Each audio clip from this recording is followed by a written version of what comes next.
Louisiana Republican Senator John Kennedy is with us now, member of the Senate Judiciary Committee. Sir, good morning to you. I know it's been a busy time reacting to this. What David Spunt's reporting, that's a lot of new information. His travel overseas, what he was doing before. Apparently, he wanted to set off detonation devices that did not go off.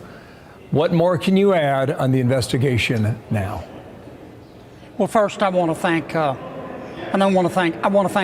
Biden and the First Lady for coming to New Orleans.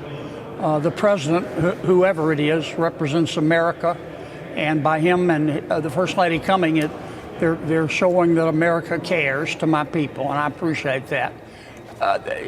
There were so many acts of valor and demonstrated love for common humanity. The cops who stood their ground and killed this rabid animal, the paramedics, the ambulance drivers, the doctors, the nurses, the people on Bourbon Street who stopped and cared for their fellow visitors.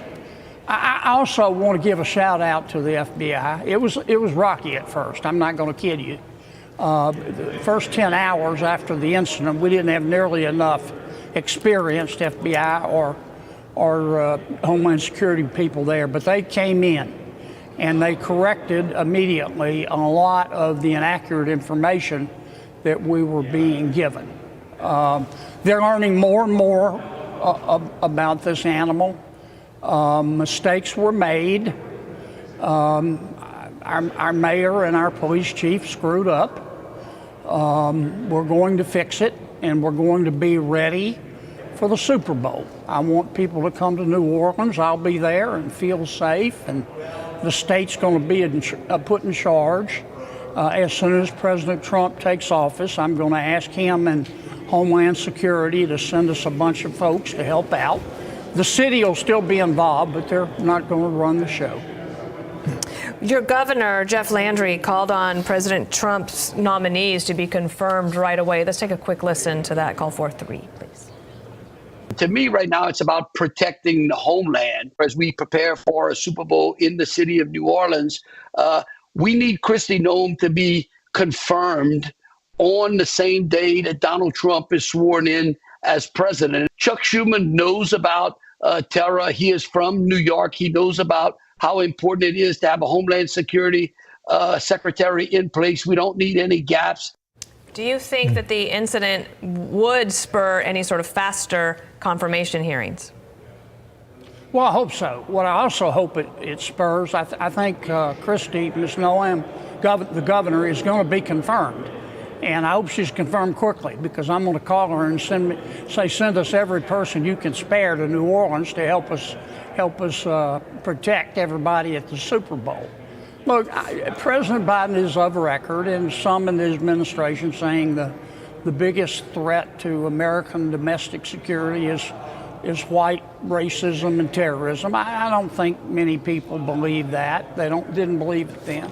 They don't believe it now. It's these radical Islamic terrorists who believe that if you don't believe what they believe, you should be killed.